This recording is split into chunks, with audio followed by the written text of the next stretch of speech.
And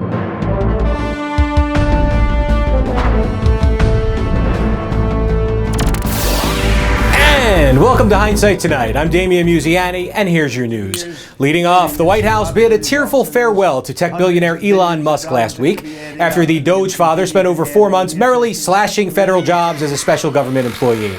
To show that Musk's release from service had nothing at all to do with public criticism of a new tax spending bill, spiraling approval ratings, and an increasingly united resistance front against him, President Donald Trump presented Musk with a symbolic key to the White House. Apropos, since Musk's $288 million in campaign contributions was essentially the key to Trump's presidential victory. Even more apropos is the news that while spending all that money to stand next to Trump on the campaign trail, he was also apparently high as a kite. The New York Times reported that Musk carried around a box full of ketamine, Adderall, ecstasy, and magic mushrooms, just to be prepared for anything that comes along. Adderall for those boring meetings with cabinet members, mushrooms for nightclub dancing in Cabo San Lucas, and ecstasy when you know you'll be staring at Caroline Leavitt's ass while boarding Air Force One. Oh, Elon, if you had only ponied up another 75 mil, instead of lighting the fuse to the most polarizing presidency in history, you could have just owned Taylor Swift's first 6 albums. Instead, Tay-Tay ponied up the cash herself last week to close a bizarre chapter of her career.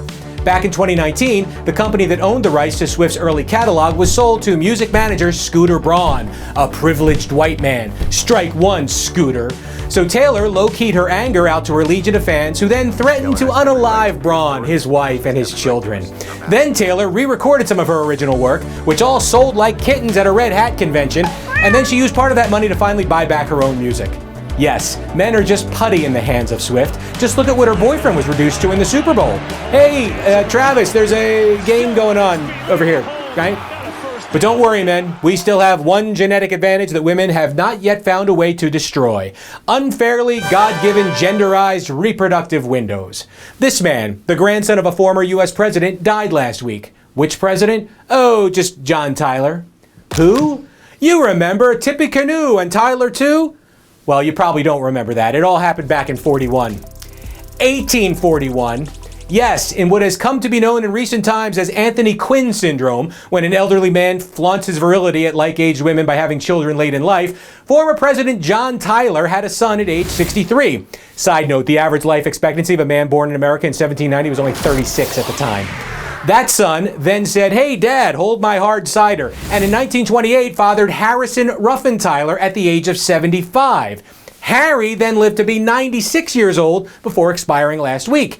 And his son, William Tyler, is now in his 60s and appears to be eager to continue that family tradition. We don't know how these old men do it, but I'd wager anything that drugs may be involved. And that's your news. Please give us a like, comment, and subscribe, and I'll see you next week with Fresh Hindsight.